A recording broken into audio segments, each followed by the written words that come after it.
खेती किसानी से जुड़े विषयों, मुद्दों पर फिर आज मैं लेकर हाजिर हूँ एक ऐसे फसल के बारे में जो न केवल उर्वरक का काम करता है, बल्कि पशुओं के चारे का उत्तम स्रोत माना जाता है। आपको बताते हुए खुशी भी होती है और या विश्वास भी होता है कि जो किसान इसकी खेती शुरू करेंगे, वह निश्चित तौर पर अपने पशुपालन में, दुग्ध उत्पादन में, मांस उत्पादन में वृद्धि तो कर पाने में सफल होंगे ही, साथ ही जैविक खेती की तरफ एक कदम और आगे बढ़ पाएँगे। नमस्कार, मैं हूँ बृहस्पति कुमार पांडे और आप देख रहे हैं पंचायत पत्रिका और गाँव गाथा का संयुक्त उपक्रम खेती किसानी। आज हम कृषि विज्ञान केंद्र बस्ती में हैं और आपको जिस फसल के बारे में बताने जा रहे हैं, वह एक तरह का फर्न है, जिसको ग्रीन गोल्ड के नाम से जाना जाता है, यानी हरे सोने के नाम से जाना जाता है। और आप सहज अंदाजा लगा सकते हैं कि सोना कितना महँगा होता है, उसका कितना वैल्यू है। पूरी दुनिया में सोना सबसे मूल्यवान वस्तु सोने को समझा जाता है। तो अभी हम जिस ग्रीन गोल्ड की बात कर रहे हैं, हम चाहेंगे कि हमारे जो साथी हैं वो इस ग्रीन गोल्ड को की तरफ कैमरे का फ़ोकस करें और बताएँ और आपको दिखा दें कि जो मैं हाथ में ले रहा हूँ, ये एक तरह का फर्न है, इसको अजोला फर्न के नाम से जाना जाता है। और आप अब देख सकते हैं कि जो अजोला है एक उत्तम जैविक खाद के रूप में इसको जाना जाता है। या सिंचित जो धान के खेत है उसमें वाष्पीकरण की दर को कम करता है, यानी पानी को ज़्यादा दिनों तक रोकने में कारगर साबित होता है। साथ ही यह खरपतवार की वृद्धि को पूरी तरीके से कम कर देता है। रासायनिक जो उर्वरकों का प्रयोग है उनको कम कर देता है। और इसको देख रहे होंगे जो इस गड्ढे में अजोला फर्न फैला हुआ है, इसको यह जो है एक सस्ता और सुपाच्य पौष्टिक पशु आहार माना जाता है। और बता दें कि 30 से 40 ग्राम अजोला अगर प्रतिदिन हम मुर्गियों को खिलाएं तो जो मुर्गियां हैं उनकी वृद्धि तेजी से होती है और उनके अंडा उत्पादन की क्षमता भी 10 से 15% तक बढ़ जाती है। दुधारू पशुओं की अगर बात करें तो 1.5 से 2.5 किलोग्राम अगर हम अजोला खिलाते हैं पशुओं को, तो जो पशुओं का दुग्ध उत्पादन है वह लगभग 10 से 20% वृद्धि हो जाता है। एक ऐसा उत्तम चारा, ना आपको इस पर ज़्यादा उर्वरक की ज़रूरत पड़ेगी और ना ही इस पर ज़्यादा श्रम की ज़रूरत पड़ती है। इसके लिए हमको 10 से 15 फीट का एक गड्ढा बनाना होता है लंबाई में।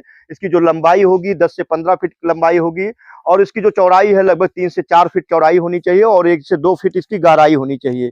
इसमें आपको इस फसल को लेने के पहले इस गड्ढे को आपको पक्का तैयार करना होगा और पानी का वाष्पीकरण ना हो, रिसाव ना हो, उसके लिए आपको इसके तली में एक पन्नी बिछानी होगी।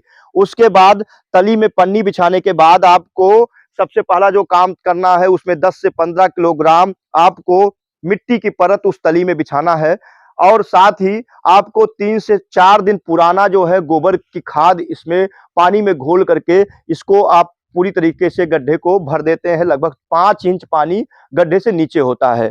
इसके बाद इसमें जो आप फर्न देख रहे हैं, इन फर्न को थोड़ी सी मात्रा में डाल दिया जाता है और ये कुछ ही दिनों में 15 दिनों के भीतर ये पूरी तरीके से जो गड्ढा है अजोला फर्न से भर जाता है और ये जो 10-15 दिनों में ये उपयोग में लाने लायक हो जाता है। और आपको बता दें कि भेड़ बकरियों को अगर हम 150 ग्राम से लेकर के 200 ग्राम तक भी अजोला फर्न इसको खिलाने में, उनके चारे में उपयोग में लाएं तो जो उनकी मांस है वो मांस की वृद्धि होती है, उनका वजन वृद्धि होता है और ये प्रोटीन का बहुत बड़ा स्रोत माना जाता है। लगभग इसमें 22 से लेकर के 25% तक प्रोटीन होता है, यानी दूध उत्पादन के लिए, शारीरिक वृद्धि के लिए, वजन वृद्धि के लिए और सबसे अच्छा मुफीद चारा माना जाता है। हम आपको अगर बता दें कि जो प्रजनन क्षमता है, पशुओं में जो प्रजनन क्षमता होती है कई बार घट जाती है। तो ऐसे में जिस हरे सोने की बात कर रहे हैं, ग्रीन गोल्ड की बात कर रहे हैं, अजोला फर्न की बात कर रहे हैं, अगर पशुओं को इसको आप खिलाते हैं तो उनकी प्रजनन क्षमता काफी हद तक बढ़ जाती है।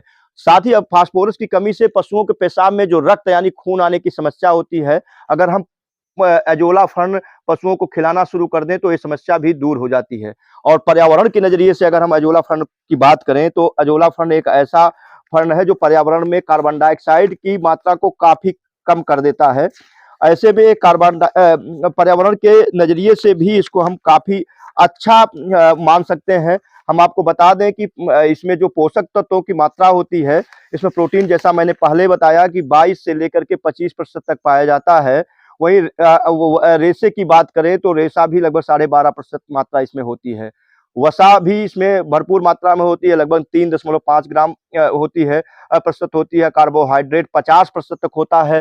कैल्शियम का ये भरपूर स्रोत माना जा सकता है, 1.16 प्रतिशत होता है। फास्फोरस की मात्रा होती है और ये वायुमंडल में नाइट्रोजन के स्थिरीकरण का सबसे बड़ा स्रोत माना जाता है।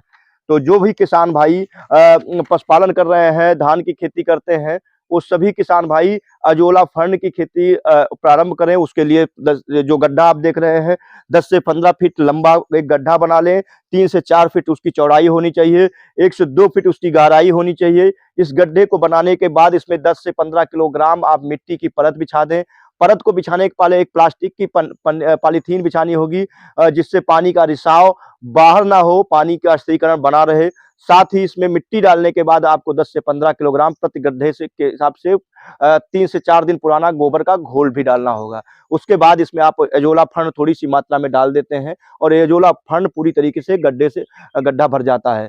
तो किसान भाई, आप अगर धान की खेती करते हैं, जैविक खेती करते हैं, पशुपालन कर रहे हैं, मुर्गी पालन कर रहे हैं और दुग्ध उत्पादन के क्षेत्र में हैं, तो इसका उपयोग ज़रूर चारे के रूप में करें, खाद के रूप में करें। मिट्टी की उर्वरता बढ़ाता है, खरपतवार को नियंत्रित करता है, वाष्पीकरण को ये पूरी तरीके से नियंत्रित करता है, जिससे पानी की मात्रा सिंचाई के लिए कम ज़रूरत पड़ती है। तो इस हिसाब से हम ये कह सकते हैं कि अजोला वास्तव में एक ग्रीन गोल्ड यानी हरा सोना है।